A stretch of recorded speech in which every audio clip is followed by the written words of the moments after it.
Bienvenidos a un estudio más que estamos haciendo con el libro de Apocalipsis. Hoy vamos a estudiar el capítulo 16 en esta serie que se llama El final de los tiempos. Y el título es Las 7 copas de la ira de Dios. Y cuando hablamos de las 7 copas de la ira de Dios, antes de leer el texto, orar y profundizar, no nos gusta, creo, escuchar esta palabra ira de Dios, enojo de Dios, el juicio de Dios. Son palabras que parecieran que no reflejan a Dios, un Dios bueno, un Dios compasivo, un Dios misericordioso, un Dios lleno de amor. Y mucho tiene que ver con la forma en que se está predicando la palabra de Dios o la forma en que se está queriendo llegar a las personas. Es más simplista y fácil un mensaje de Dios te ama, Dios tiene un plan maravilloso para ti, Jesús, mira, eres el único que te ama. Es parte del cristianismo, es parte del mensaje, pero no es el todo. Y es por eso que no nos gusta escuchar la ira de Dios, el juicio de Dios, el enojo de Dios, las cosas negativas, podríamos mirarlo desde esa perspectiva de lo que es su carácter. ¿Por qué? Porque muchas personas no les gusta la disciplina, la corrección y prefieren este tema, ¿no? O sea, yo merezco ser amado, yo espero que alguien me ame, espero que Dios me ame o Dios debería de amarme, por algo es Dios. Pero cuando hablamos del juicio, castigo, disciplina y sobre todo la ira de Dios, no les gusta escuchar. Pero, ¿de qué se trata? ¿Cómo es la ira de Dios? Vamos a ver en el capítulo 16, versículo 1. Dice, luego oí una voz potente que venía del templo y decía a los 7 ángeles, vayan y derramen sobre la tierra las 7 copas que contienen la ira de Dios. Así que el primer ángel salió del templo y derramó su copa sobre la tierra, y a todos los que tenían la marca de la bestia y que adoraban a su estatua, les salieron horribles llagas malignas. Vamos a orar. Señor, te doy gracias por este momento, gracias por tu palabra, gracias por este día que nos permites profundizar y estudiar el libro de Apocalipsis. Háblanos a través de todo este capítulo y usa mi vida para compartir tu palabra en esta hora. Pido esto en tu nombre, amado Jesús. Amén. Bueno, bienvenida a las personas que se van conectando. Recuerden, estamos estudiando el capítulo 16 en esta serie, El final de los tiempos, y el título es las 7 copas de la ira de Dios. Ahora, un poquito para entrar en el contexto, tengo un cuadro del panorama de los 7 años de la tribulación y la gran tribulación, que vendría a ser los últimos 3 años y medio, que habla Apocalipsis a partir del capítulo 4 hasta el 18, porque el capítulo 19, 20, 21 y 22 nos va a hablar ya del final de los tiempos, cuando Jesús viene por segunda vez e instituye un reino milenial. Luego, estamos ahora a punto de ver 7 copas de la ira. ¿Por qué? Porque ya se abrieron 7 sellos, aparecieron 4 caballos, uno blanco, rojo, negro y amarillo, tocaron las 7 trompetas. Jesús ya vino por su iglesia, pero ahora viene con su iglesia en su segunda venida, va a poner sus pies en la tierra, en el Monte de los Olivos, y hemos visto que se va a dividir la ciudad santa, se va a partir. Eso lo hemos estudiado en el capítulo anterior. Si en los primeros 3 años y medio Israel era protegido, en los últimos 3 años y medio hemos visto que Israel va a ser perseguido por este anticristo y falso profeta. Ahora, estoy marcando, si tú estás viendo este estudio, estoy marcando justamente estos 3 últimos años y medio. ¿Ok? Ahora, cuando hablamos de las copas de la ira, un punto más respecto a la introducción. Lo primero que tenemos que ver, es que hay mucha similitud entre los juicios de las copas y los juicios de las trompetas. Las 3 diferencias principales son, uno, que estos juicios son totales, mientras que los juicios de las trompetas son parciales. Eso es importante, ¿no? O sea, esto es total, esto es para todo el mundo. Los otros juicios eran una cuarta de la parte de la tierra, una tercera parte de la tierra. Segundo, otra diferencia principal es que los juicios de las trompetas dan a los que no creyentes la oportunidad de arrepentirse y aún que puedan ver a los judíos, pero los juicios de las copas no están dando en este capítulo la oportunidad de arrepentirse. Y tercera diferencia es que la humanidad es afectada indirectamente por varios de los juicios de las trompetas, pero son atacadas directamente por todos los juicios de las copas. Entonces, menciono esta parte de la introducción porque muchas personas dicen, bajo una postura escatológica, recuerden que yo les hablé en la introducción que hay muchas posturas escatológicas. Sí, es verdad, hay muchas posturas y respetamos y al final no debería ser algo que nos divida, al contrario, todos coincidimos en que Cristo viene por segunda vez. Entonces, este es el punto. Viene bajo una perspectiva de decir, no, son simplemente sinónimos o es lo mismo, solo que se repite con mayor intensidad. No, hemos visto claramente que va a ser diferente. Al otro era una cuarta, una tercera, ahora es total. Así que estos tres puntos son importantes para diferenciar el juicio de los sellos, las trompetas y las copas de la ira. Ahora vamos a ver el bosquejo desde el versículo 1 hasta el versículo 21. Las copas de la ira son derramadas. Entonces, a medida que yo paso las diapositivas, van a salir los títulos de las subdivisiones del párrafo. Por ejemplo, desde el versículo 1 al 2, vamos a ver, la primera copa de la ira es derramada sobre la tierra. Versículo 1. Luego oí una voz potente que venía del templo y decía a los 7 ángeles, vayan y derramen sobre la tierra las 7 copas que contienen la ira de Dios.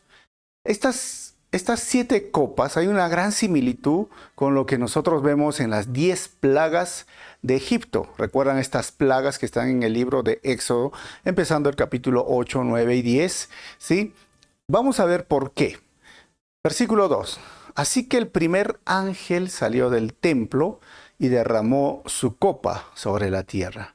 Y a todos los que tenían la marca de la bestia y que adoraban a su estatua, les salieron horribles llagas malignas. Entonces, otra referencia más. Y otra evidencia de qué, de que estos juicios son consecutivos. Primero los sellos, luego las trompetas y ahora las copas. ¿Por qué? Porque ahora, en este momento, hay un punto, hay un versículo, hay una palabra que aparece que el sello de la bestia. Este sello no aparece sino después de las 3 semanas y media. O sea, es posterior, es consecuente. No aparece inmediatamente, sino aparece después. Obviamente nos muestra que este es el final de la etapa de la tribulación o de la gran tribulación. Entonces, estas llagas, hermanos, eran insoportables, pero se les puso solo a aquellos que tenían este sello. Recuerdan que el sello era 666. En Apocalipsis capítulo 13, versículo 16 al 18 sale y hemos visto, algunos antiguamente decían, es el código de barras, pero hoy día ya no se usa mucho el código de barras, se usa el código QR. Entonces de repente sería el código QR. Recuerden, sea cual sea, QR, no sé, etcétera, o las barras, es un sello. Y todos aquellos que tuvieron este sello, esta marca de la bestia, empezaron a salirles llagas, porque eso es parte de la ira de Dios. El dolor era insoportable y las personas que iban a experimentar este momento, no sé si tú alguna vez has tenido unas enfermedades cutáneas, se les llama, ¿no? O de la piel, es terrible, hermanos, es terrible. O sea, te imaginas a todo el mundo. ¿Qué va a pasar? Crisis, así como una pandemia que hace años hemos experimentado. ¿Qué significa? No hay suficiente medicina, porque puede existir para calmar un poco estas llagas, pero va a ser ahora mundial o con los que queden, y va a ser difícil ahora poder movilizarse, dormir, hacer las cosas, y esa es la primera. Ahora vamos a ver la segunda, del versículo 3 dice, la segunda copa de la ira es derramada sobre el mar. Versículo 3, después el segundo ángel derramó su copa sobre el mar y el agua se volvió como la sangre de un cadáver. Y murió, otra vez menciona, todo lo que estaba en el mar. Los otros no, murieron una parte, ahora muere todo lo que estaba en el mar. ¿Tú te imaginas en este momento un agua clara que se va a volver en sangre, en algo rojo, ¿no? Los mares, sobre todo los océanos. Va a llegar un momento donde el panorama va a ser horrible, desastroso. Ahora, versículo 4 al versículo 7, la tercera parte, vamos a ver, la tercera copa de la ira es derramada sobre los ríos y manantiales. Versículo 4. Entonces el tercer ángel derramó su copa sobre los ríos y los manantiales. Y estos se convirtieron en sangre. O sea, ríos, manantiales ahora. ¿Se acuerdan que les dije que es muy parecido a las plagas de Egipto? Pues tiene que ver obviamente con lo que hizo Moisés y el faraón, aún con las llagas que también tuvieron los de los egipcios. Pero venir en este momento que todo el agua, esto se va a producir que las personas no puedan beber de forma normal, ¿no? O sea, no hay agua potable, no hay agua para beber. ¿Esto que va a producir en todo el mundo? Pues sed, no van a poder descansar, dormir bien porque están con llagas, no se van a poder curar. ¿Por qué? Porque el mismo agua está sucia. ¿Y qué más? Los animales han muerto, el olor de esos peces o todos los animales que están en el océano va a ser el momento de las copas o las copas. Esto es la ira de Dios. Ahora, el siguiente versículo nos muestra algo muy interesante. Dice, yo oí que el ángel que tenía autoridad sobre todas las aguas decía, oh santo, el que es y que siempre era, tú eres justo, porque has enviado estos juicios. Versículo 6, como derramaron la sangre de tu pueblo santo y de tus profetas, tú les has dado a beber sangre. Y lo he remarcado, ¿saben qué dice? Es su justa recompensa. Deberíamos recordar en esta etapa del Imperio Romano, antes de eso también los judíos mataron a muchos profetas, lastimaron a muchos profetas, hablando Jeremías, Isaías y muchos otros en el tiempo de los reyes. Pero los romanos, hermanos, en los circos romanos quemaban vivos, había muchos emperadores, 6 de ellos crueles, entre ellos Trajano, uno de los peores, y sabes, llevaban a los cristianos con sus bebés, hacían lo que se llama el circo, mataban a través de los leones, los animales, los quemaban vivos, o sea, eso era terrible. Pero hoy, hermanos, también hay un gran número de cristianos que están experimentando persecución, cárcel y aún muerte en los países de la ventana 1040. Tengo unos datos para que tú puedas ver. Por ejemplo, hoy estamos hablando en este año, 1 de cada 5 cristianos es perseguido en África. 2 de cada 5 cristianos son perseguidos en Asia y 1 de cada 16 cristianos es perseguido en América Latina, especialmente en los países muy cerrados, socialistas, comunistas o Nicaragua, como Venezuela y algunos otros países. Pero se dice que en lo que va del año 2024 hubieron 4.998 cristianos que han sido asesinados y eso no lo ves en las noticias. Y hay más de 14.766 iglesias que han sido atacadas en la ventana 1040, especialmente ahí. Y hoy hay 4.125 cristianos que están detenidos en la cárcel. ¿Y su único delito qué es? Tener fe en Jesucristo. O sea, 4.900 cristianos asesinados, sí. Eso es lo que nos muestra. Y 1 de cada 7 cristianos en el mundo entonces sufren persecución. Algunos quizás no entiendan cómo es la persecución, pero yo tengo un mapa, si tú estás viendo esto, en los países que están de color anaranjado, son los países que hay persecución. Pero los que están de color rojo es persecución severa, es decir, hasta muerte. No solo es cárcel, en los anaranjados es cárcel, en los rojos es muerte. Si te encuentran con una Biblia o simplemente te encuentran como cristiano. O sea, hay actualmente 365 millones de cristianos perseguidos. Y tú dices, ¿de dónde saca estos datos? Mira, yo te invito a que revises la página, se llama BOM, ¿no? www.persecution.com/es/ de BOM, de Voz de los Mártires. Tú puedes chequear a través del internet, o también hay otra página web que se llama Puertas Abiertas, ¿no? O sea, cualquiera de los dos es fácil y posible de mirar acerca de estos datos. Y eso es cuando les comentaba, ¿no? O sea, no nos gusta escuchar la palabra castigo, ira. Apenas son 3 copas y ya estamos viendo cómo va a ser llagas, cómo va a haber el agua, los animalitos. ¿Qué culpa tienen los animalitos? Es que ya la humanidad ha cruzado la línea. Ha pasado, no sé, la raya, la cabeza, ya llegó al colmo, ya no hay opción, ya no existe en este momento el tiempo de la misericordia, ahora es el juicio. O sea, sí, Dios es misericordioso, sí, Dios es amoroso, como les dije al principio, pero también emite juicio, es justo y está airado. Entonces, esto, cuando Juan ve, dice, es justo. O sea, está bien la forma en que se está haciendo. ¿Por qué? Porque esto no viene de la noche a la mañana y es el resultado de tanta paciencia, porque Dios es lento para la ira, y no solamente que es lento para la ira y es paciente, sino, ¿sabes qué? La persecución que comenzó hace años en el imperio, ya sea en tiempo de Israel, en el imperio romano. Y hoy mismo estamos hablando de 365 millones de cristianos siendo perseguidos, estando en cárceles y algunos asesinados por su fe. Bueno, no se van a ir sin recibir un castigo. ¿Por qué?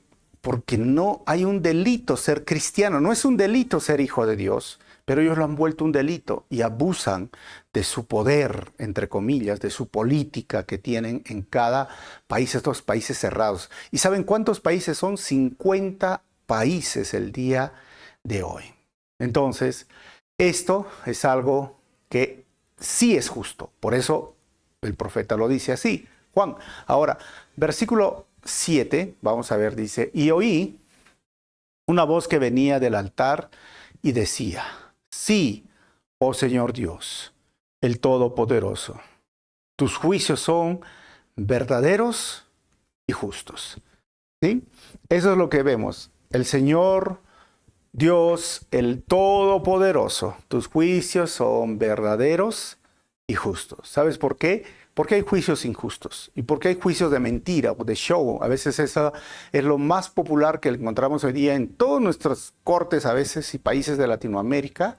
Es un circo, es un show, pero el juicio de Dios es verdadero, es justo. Y es más, Él es el Todopoderoso, Él es el que mueve la naturaleza, Él es el que hace que todo lo que nosotros hoy vemos se ponga a descomponer.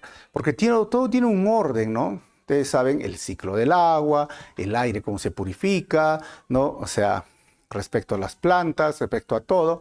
Pero Él tiene el poder de manejar esto un poquito y, hermanos, el ser humano va a caer en todo el mundo en algo que se llama una catástrofe. Esa es la diferencia de los juicios humanos, de los juicios injustos, de los juicios que son mentira el día de hoy en nuestra Latinoamérica. Pero recuerda muy bien que Dios es santo y justo y su ira es un reflejo de su amor por la justicia y la verdad. Esto es algo que a muchos les cuesta entender, ¿no? Cómo Dios puede estar airado, enojado, disciplinado. Como les dije, no puedes ver a Dios en una sola cara de la moneda, tienes que ver en las dos caras de la moneda. No solamente puedes verlo por un atributo, tienes que verlo en todos sus atributos, que todos están conectados. Y la ira, el juicio, el castigo, la forma en que está tratando ahora a toda la humanidad es justa. porque está basada en su amor. No solo ahora, algunos dirán, pero es que Dios debería amar a toda la humanidad. Sí, pero también está amando a esos 365 millones de sus hijos que están siendo perseguidos el día de hoy. O sea, y millones que murieron desde el tiempo del Imperio Romano, la Inquisición, todo el tiempo, siempre, todos los años que han sido perseguidos por su fe. O sea, también tenemos que entender esta gran cantidad de personas que oran, claman por justicia, porque no han hecho malo. O sea, no hay un delito, simplemente tener una Biblia, amar a Dios, decir que son cristianos, como en el Imperio Romano. Los llevaban al circo por decir, o mejor dicho, por no decir que el César es Dios. ¿Cómo puedes decir que un hombre es Dios?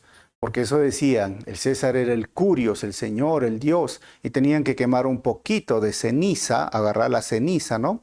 Y echarla ahí en el altar, declarando el César es Dios. Y los cristianos decían, no, Jesús es el Curios, el Señor. Y por eso era suficiente para llevarlos a los circos romanos. Entonces, eso es lo que tenemos que recordar. Dios es santo y justo. Y su ira es un reflejo de su amor por la justicia y la verdad. Versículos, la cuarta parte de este bosquejo, versículo 8 al 9, vamos a ver la cuarta copa de la ira es derramada sobre el sol. Versículo 8, entonces el cuarto ángel derramó su copa sobre el sol. Eso hacía que quemara a todos con su fuego, hermanos. Mira, tú te imaginas estas tormentas, se les llaman, ¿no? Que lanza el sol y el planeta Tierra está ahí. Y hermanos, o sea, el sol va a quemar más, va a acercarse más o va a lanzar estos fuegos. Y el versículo 9 dice, todos sufrieron quemaduras debido a la descarga de calor y maldijeron el nombre de Dios, quien tenía control sobre todas estas plagas. Y el versículo dice, no se arrepintieron de sus pecados, ni se volvieron a Dios, ni le dieron la gloria. O sea, no sé si tú has experimentado una quemadura del sol, ¿no? Salen ampollas, la piel se vuelve roja, es increíble y doloroso, pero no hay agua, hermanos, ya tienen llagas, ya los ríos están convertidos en sangre. Esto es, ¿no? Y muchos no quieren arrepentirse. Y sabes que muchos no quieren arrepentirse por su corazón necio y no por falta de conocimiento de su sacrificio en la cruz. ¿Por qué? Porque el texto mismo dice, ¿no? Mira, Dios es el que tiene el control de todo. El libro de Colosenses dice que por medio de Jesús, por medio de Él existen todas las cosas, todo fueron hechos a través de Él, por medio de Él, y Él es el que sostiene estas cosas. Hay un poder que lo tiene en la distancia exacta entre el sol y la tierra. Y claramente vemos que si se acerca más, vamos a quemar. Si se aleja más la tierra, y quien lo sostiene es Dios. Si se aleja más la tierra, vamos a tener mucho frío. Y aún si tenemos temas de la luna y todo, es increíble cómo ese se llama el ajuste fino del universo. Pero eso nos muestra, como dice Pablo en Romanos, que su eterno poder se ve claramente por las cosas visibles, como esto. El sol, la luna, la tierra, ¿quién lo sostiene? O sea, no se quieren arrepentir, no es por falta de conocimiento, es por falta de su terquedad. Y sobre todo, no es que tampoco no conozcan que Jesús vino a este mundo y Él es Dios hecho humano, porque todos, la gran mayoría saben de Navidad. La gran mayoría de los seres humanos que el verbo se hizo carne, pero también saben que fue una cruz y se celebra la Semana Santa, pero no quieren arrepentirse, no quieren pedirle perdón, no quieren hacerle su Señor y Salvador, quieren seguir en su necio caminar, en su terco corazón, sumergidos en su pecado, y ahí mismo, aún viendo que ahí el sol les está quemando, salen esas no solamente llagas, sino ahora quemaduras, y empieza a todo el mundo a afectarles.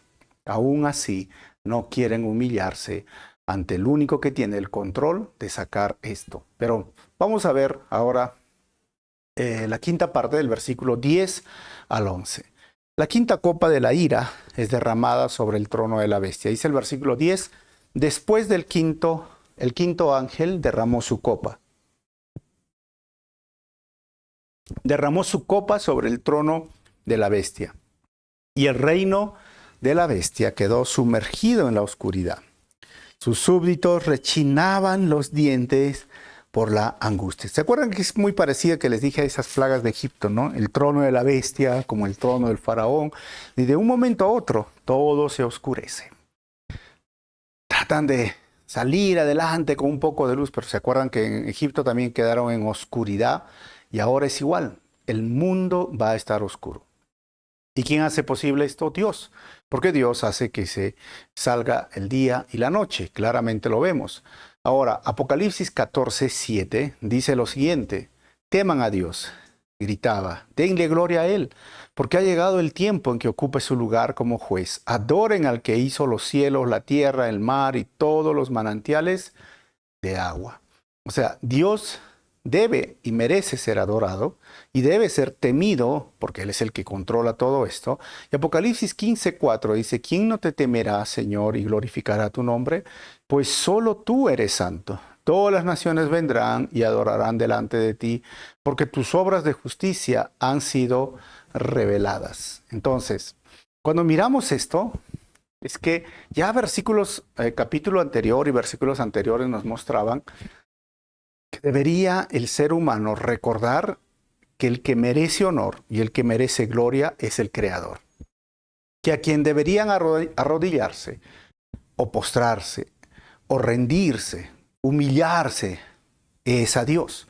Y les comenté en el estudio anterior, es que el ser humano necesita entender que ha sido creado para la gloria de Dios, para la alabanza de Dios.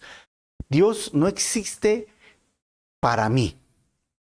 Yo existo para dar la gloria y el honor a Dios. Yo existo para cumplir su voluntad. O sea, Dios no existe para cumplir mi voluntad y mis caprichos, porque algunos lo tienen así, ¿no? Si existes, hazme esto. Si haces esto, hazme lo otro. Bendíceme, hazme exitoso, hazme adinerado, quítame mi enfermedad. No, yo existo para darle la gloria a Dios. Yo existo para cumplir su voluntad. Yo existo para cumplir la misión de Dios. Yo existo para extender su reino. Yo existo para servirle. Porque eso dice estos versículos y toda la Biblia. Por eso es que digo, ¿no? A veces cuando hay ese mensaje que parece, es bueno, pero es muy simple. Dios me ama. Dios te ama y tiene un plan maravilloso para ti. Sí, pero sabes, no es la verdad al 100%. En el sentido de que Dios quiere también que tú entiendas que existes para darle la gloria y la honra. Que tú ahora también tienes que amar a Dios. Que tú deberías humillarte ante Dios. Que tú deberías cambiar tu manera de vivir, arrepentirte y cambiar tus sueños, tus metas, tu visión para la meta, que es la meta de la misión de Dios, que todos los pueblos lo alaben y lo adoren. A veces les cuesta entender a muchas personas, ¿no? Y obviamente hay mensajes donde dice, mira, sigue tus sueños como los sueños de José, ¿no? Y Dios va a cumplir tus sueños. No, no, hermanos, ese era el sueño de Dios. Dios quiere que su sueño, si lo ponemos así, su meta, que es la misión de Dios, sea cumplido. Y va a usar a sus hijos que están dispuestos y que entienden esta parte del propósito de vida, por qué estoy en este mundo. Todo lo que yo soy, todo lo que yo pueda conocer, toda la inteligencia, todos los talentos, todas las habilidades, todos los dones, todo procede de Dios que me ha dado de gracia. ¿Y para qué me los ha dado? Para extender su reino, para amarlo a Él, para servirlo a Él, para honrarlo a Él, para honrar y bendecir al prójimo. Cuando entiendas esto, tu vida va a cambiar respecto a tu perspectiva cristiana y bíblica. Ahora, vamos a seguir avanzando. Versículo 11. Y miren lo que hacían ellos. Y maldecían. Eso es lo que hacían. Maldecían al Dios del cielo, todos los seres humanos, por los dolores y las llagas. Pero no se arrepintieron de sus fechorías ni volvieron a Dios. En lugar de humillarse, hermanos, gritaban, estaban enojados contra el Creador. Romanos 12:4 dice, ¿no te das cuenta de lo bondadoso, tolerante y paciente que es Dios contigo? ¿Acaso eso no significa nada para ti? ¿No ves que la bondad de Dios es para guiarte a que te arrepientas y abandones tu pecado? O sea, el ser humano, obviamente ya están así destinados ellos, pero hoy, hermanos, hay personas, como dije, no están entendiendo quién es Dios y quién es el ser humano. O sea, Dios es el creador, yo soy la criatura. Dios es el Señor, yo soy el siervo, el esclavo. ¿Entienden esto, hermanos? Dios es el que sostiene todas las cosas, incluyendo mi vida, me da el oxígeno a diario. Y yo simplemente existo porque Él existe. O sea, tengo que entender, eso es parte de su bondad, su misericordia, pero los hombres no entienden. Al contrario, se rebelan, se oponen, se van en contra de Dios. Y esto es lo que se ve en estos juicios. Pero, hermanos, el dolor del castigo de Dios debería llevar al arrepentimiento y no al resentimiento. Esto debería ser así. Cuando nos pasen cosas negativas o malas, o a veces porque vino una enfermedad, vino el sufrimiento, muchas personas tienen esta interrogante, ¿no? No sé si te han preguntado a ti. Dicen, ¿dónde estaba Dios? Yo le pedí a Dios, yo le rogué, yo le oré, lloré, doblé mis rodillas y le dije, sana a mi mamá, líbrale del cáncer, si mi mamá se sana del cáncer, yo voy a creer en ti. O si yo ingreso a la universidad, yo voy a creer en ti. Ayúdame, Señora, a encontrar trabajo. Y no pasó nada. Sí, yo dije, claro, pues porque tu perspectiva de Dios es negativa y solamente es interesada y sobre todo quieres usar a Dios. Mi mamá batalló con el cáncer. Estuvo casi 2 años con quimioterapias, con muchas cosas difíciles y murió en Cristo. Partió de este mundo en Cristo, en paz, porque esa es la diferencia. Cuando una persona entiende que el Dios al que nosotros tenemos, el Dios que compasivo y misericordioso, tiene una voluntad soberana y si Él desea sanar, lo va a hacer y si no, no lo va a hacer. Pero la meta para cada cristiano es que podamos estar con Él por toda la eternidad. O sea, no es que Dios va a cumplir mi capricho a través de la oración. Y ya les he dicho muchas veces, la oración no es para que Dios haga mi voluntad, sino que su voluntad sea hecha. Y el mismo Cristo, nuestro Señor, Dios hecho carne, el Hijo de Dios, oraba en el Getsemaní y le decía, no, sabes, yo no quiero ir a la cruz, no quiero pasar esa copa de la ira, pero él mismo dijo, no sea mi voluntad, sino tu voluntad. Y fue a la cruz y sufrió. Y el sufrimiento trajo bendición. ¿Me entienden? O sea, a veces las personas no entienden, no comprenden y simplemente están enojados, están irritados por el dolor del juicio. No debería llevarlos al resentimiento, sino al arrepentimiento. Ahora, sexta parte de este bosquejo, del versículo 12 al 16, la sexta copa de la ira es derramada sobre el Éufrates. Versículo 12. Luego el sexto ángel derramó su copa sobre el gran río Éufrates, y este se secó para que los reyes del oriente pudieran marchar con sus ejércitos sin obstáculos hacia el occidente. O sea, hermanos, imagínate un río que se va a secar. ¿Y qué significa esto? El río Éufrates era una frontera protectora natural en contra de los imperios del este, especialmente de Babilonia, de Asiria y de Persia en el tiempo que se escribió este libro. Y los ejércitos del este simbolizan juicios sin obstáculos. ¿Y qué más? Versículo 13. Y vi que de la boca del dragón, de la boca de la bestia y de la boca del falso profeta, esa trinidad maligna que ya les enseñé en el capítulo anterior o 2 capítulos anteriores, dice el versículo, saltaban 3 espíritus malignos que parecían ranas. Ahora, tú puedes recordar el rostro de una rana, pero estos eran espíritus medios extraños, ¿no? ¿Y qué dice el versículo 14? Estos son espíritus de demonios que hacen milagros, hermanos, y salen a reunir a todos los gobernantes del mundo para pelear contra el Señor. Lo he remarcado. En la batalla del gran día del juicio de Dios, el Todopoderoso. Podemos llevarnos un poco de la imaginación ahora con la inteligencia artificial. ¿Cómo serían estos espíritus con cuerpo de rana o tipo rana? No sé, ¿no? Pero más o menos para tener una idea. Ahora, esta batalla será, yo digo, llena de tecnología, quizás robots, ¿no? Quizás armas que el día de hoy se van fabricando. ¿Y qué pasó? Versículo 15 dice, miren, yo vendré como un ladrón, cuando nadie lo espere. hermanos, lo he remarcado, benditos son todos los que me esperan y tienen su ropa lista para no tener que andar desnudos y avergonzados. El Señor nos habla de tener una ropa blanca. Ojo, ¿a quién está hablando? Pues obviamente a nosotros, y en el libro de Apocalipsis, Juan se está dirigiendo a estas 7 iglesias que les dice, hay esperanza. Al final pareciera que esa persecución, esa maldad que había, la primera de las más severas, ¿no? Con Diocleciano, era del 90 al 100, 120. ¿Sabes qué? Sean benditos ustedes. Que su ropa blanca no permitan que se manche, mientras los demás van a experimentar el juicio de Dios. Eso es la esperanza para cada uno de nosotros. Que la gracia y misericordia de Dios será para aquellos que no ensucien su ropa con el pecado, pero el juicio es para aquellos que rechazan su gracia y misericordia. Versículo 16.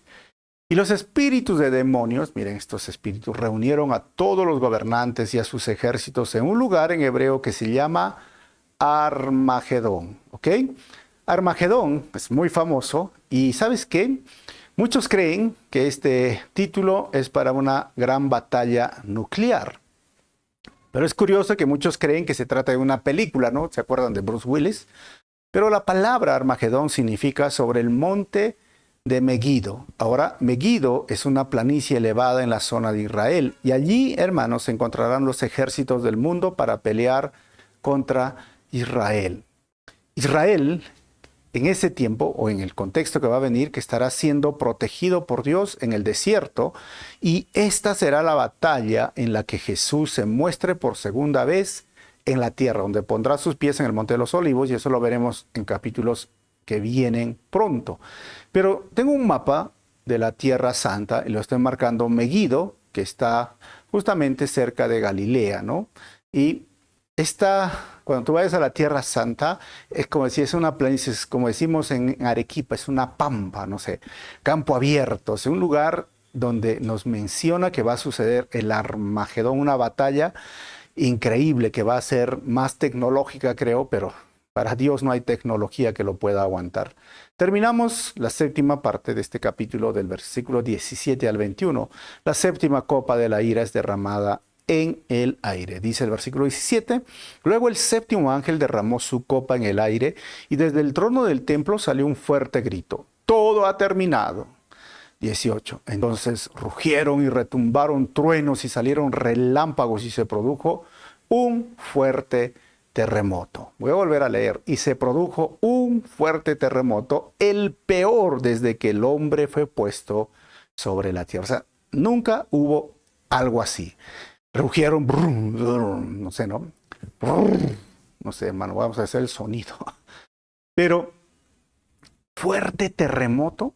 Hay una película que se llama 2012 que nos ayuda a entender un poquito de esa magnitud del terremoto, donde la tierra, las placas tectónicas se van a mover demasiado.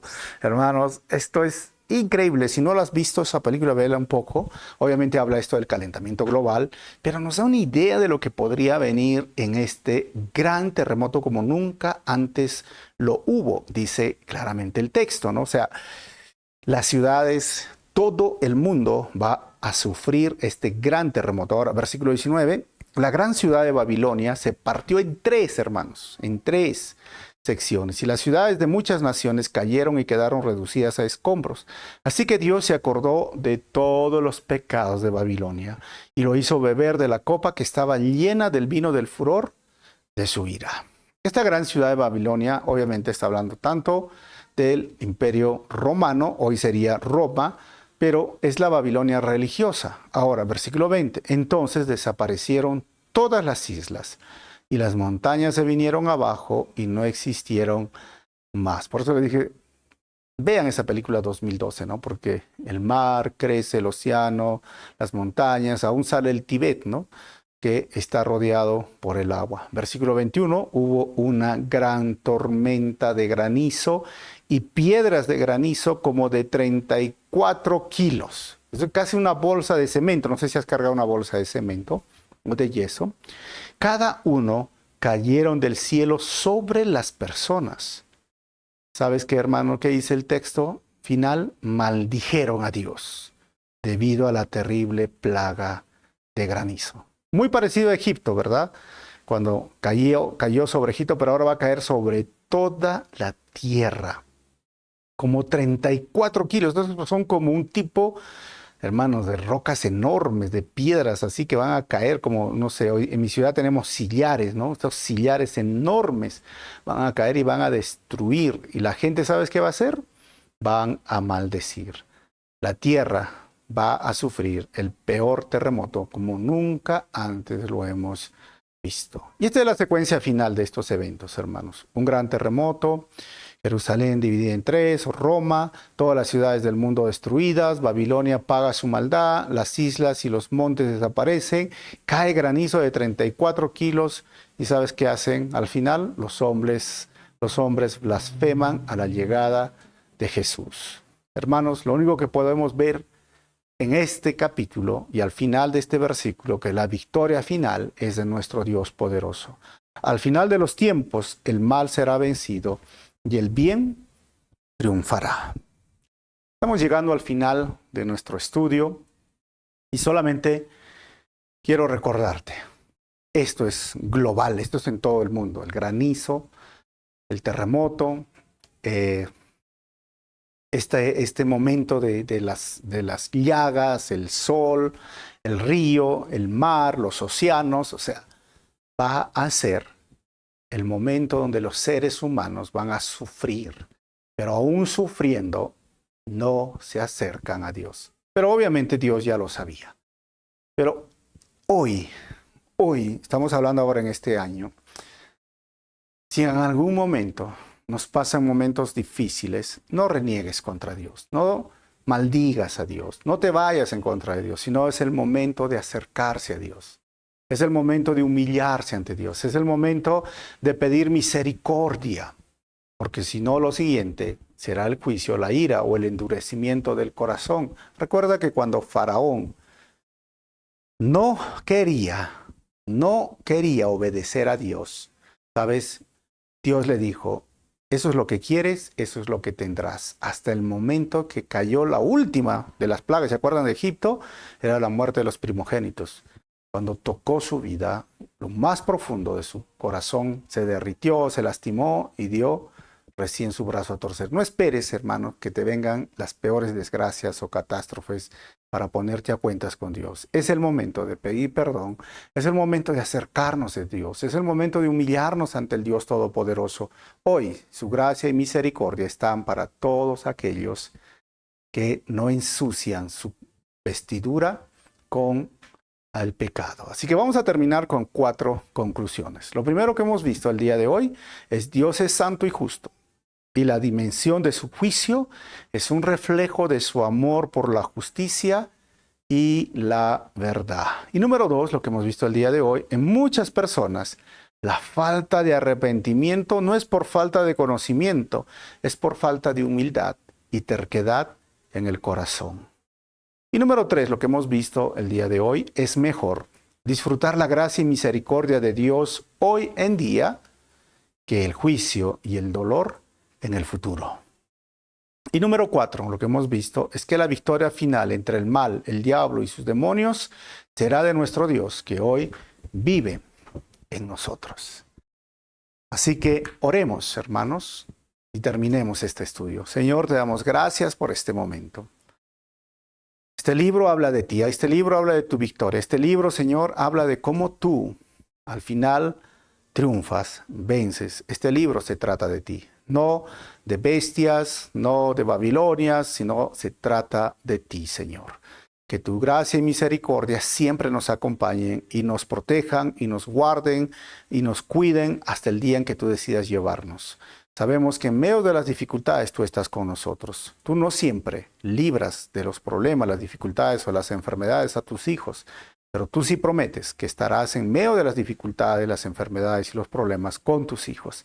Por eso, tu gracia y misericordia nos sostengan día a día. Y oro para que las personas que están escuchando esta enseñanza, si están pasando un momento difícil, en lugar de desafiarte, de enojarse, de maldecir aún quizás tu nombre, se humillen, se acerquen y puedan entender que tú eres el único Dios creador, que sí puedes hacer las cosas posibles a lo imposible. Que sea tu gracia y misericordia con ellos y los salves y los rescates y que ellos puedan pedir perdón y acercarse a ti. Pedimos esto en tu nombre, Jesús. Amén. El mensaje ha sido bendición, no te olvides ponerle un like, comparte por tus redes sociales y yo te pregunto, ¿no?